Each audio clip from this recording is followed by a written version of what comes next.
जीवन में सबसे बड़ा बल आत्मबल होता है। सबसे बड़ा बल साहस होता है।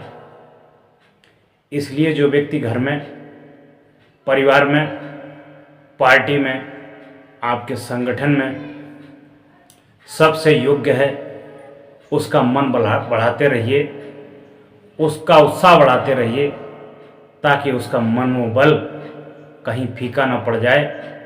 यदि उसका मनोबल फीका पड़ गया तो आपकी उन्नति रुक जाएगी, आपका विकास रुक जाएगा। एक बार की बात है, भगवान राम और रावण का युद्ध हो रहा था। रावण बहुत बड़ा विद्वान भी था, बहुत बड़ा बलशाली भी था, बहुत धनवान भी था, बहुत मायावी भी था। इस बात को सभी लोग भली भांति जानते हैं।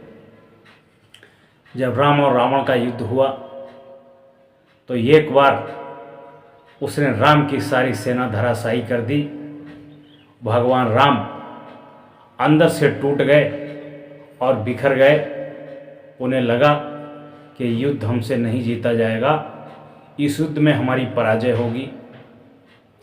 रामादल के जितने भी लोग थे, सब ने राम का हौसला बढ़ाया, मनोबल बढ़ाया कि आप तो सृष्टि के निर्माता हैं, आपसे बल बुद्धि वाला इस संसार में कोई है ही नहीं, तो आप रावण से घबरा रहे हैं। भगवान राम ने जवाब दिया कि जब मेरा युद्ध रावण से हो रहा था तो मैं देख रहा था कि रावण नहीं मेरे साथ लड़ रहा है, रावण के साथ में सारी शक्तियां लड़ रही हैं, सारी देवी शक्तियां लड़ रही हैं जो मेरे विपरीत लड़ रही हैं। इसलिए मुझे डर है कि कहीं मैं इन शक्तियों से हार न जाऊं। सब लोग मिलकर के, संगठित होकर के योजना बनाते हैं, योजना से निष्कर्ष निकालते हैं कि रावण को संदेश भेजा जाए कि उनकी सीता को वापस कर दे, युद्ध यहीं पर समाप्त कर दिया जाए। अंगद राम का प्रस्ताव लेकर के लंका जाते हैं और रावण से विनम्र निवेदन करते हैं कि मैं राम का दूत हूँ, राम का एक प्रस्ताव लेकर के आया हूँ कि यदि आप सीता को वापस कर देते हैं तो युद्ध नहीं होगा, भगवान राम आपको क्षमा कर देंगे।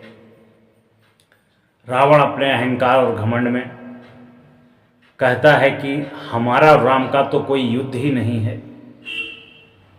मैं लंका का राजा, मैं इंद्रजीत, मैंने काल को भी पकड़ के रखा है, मैं बाहुबली हूँ, मैं कुल में भी बड़ा हूँ, मैं धन में भी बड़ा हूँ।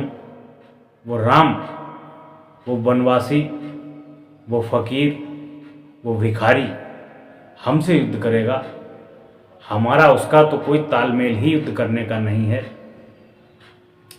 अंगद हंसते हैं और मुस्कुराते हैं, रावण की मुंह की बात कह देते हैं कि आपका और राम का कोई तालमेल नहीं है, कोई जोड़ नहीं है। इसलिए मैं कहता हूँ सीता को वापस कर दीजिए। रावण हंसता और मुस्कुराता है, ये राम का दूत, ये तो हमारी प्रशंसा कर रहा है। रावण मूर्ख बात को समझ नहीं पाया।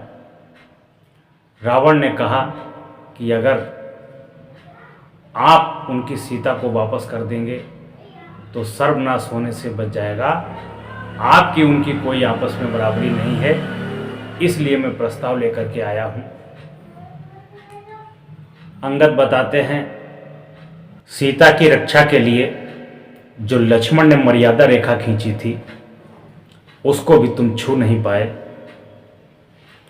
और उनके मामूली से बंदर को पकड़कर तुमने अपना ही तेल, अपना ही कपड़ा लगाया और अपनी ही सारी लंका जलवा दी।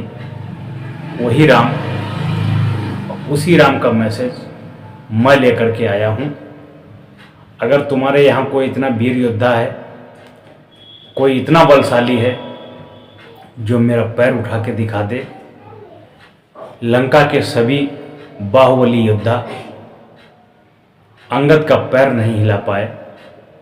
बोले ये मेरा संदेश है कि हमारे भगवान राम कितने ताकतवर हैं, उन्हें हल्के में मत लेना। मैं ये संदेश दे करके जा रहा हूँ। जब वे वापस आते हैं, पूरे रामादल को कहानी सुनाते हैं, तो भगवान राम बताते हैं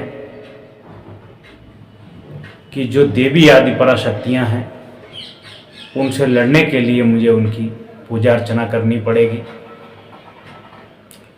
वह 108 कमल लाते हैं।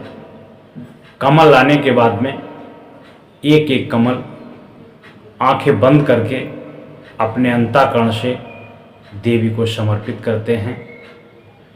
सभी देवियां प्रसन्न होती हैं और उनकी परीक्षा लेने के लिए जो लास्ट वाला 108 कमल था उसको उठा लेती हैं।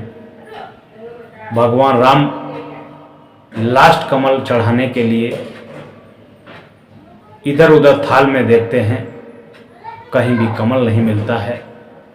वह कहते हैं कि हमारी तपस्या भंग हो जाएगी, हमारी साधना टूट जाएगी। तभी वो कहते हैं कि मेरी माँ कहती थी कि राम के नैन तो कमल नैन हैं। राम को याद आती है कि हमारे एक कमल कहीं चला गया है, तो मैं अपनी तपस्या और साधना में टूटने नहीं दूंगा। वह अपने तरकस से एक बाण निकालते हैं और अपनी आँख को पूजा में समर्पित करने का प्रयास करते हैं। वैसे ही देवी आदि पराकाष्ठा आती हैं और कहती हैं कि हे राम, मैं तुम्हारी परीक्षा ले रही थी, तुम तो वास्तव में सबसे महान हो, तुम्हारी साधना अकाट्य है, बताओ तुम्हें क्या चाहिए।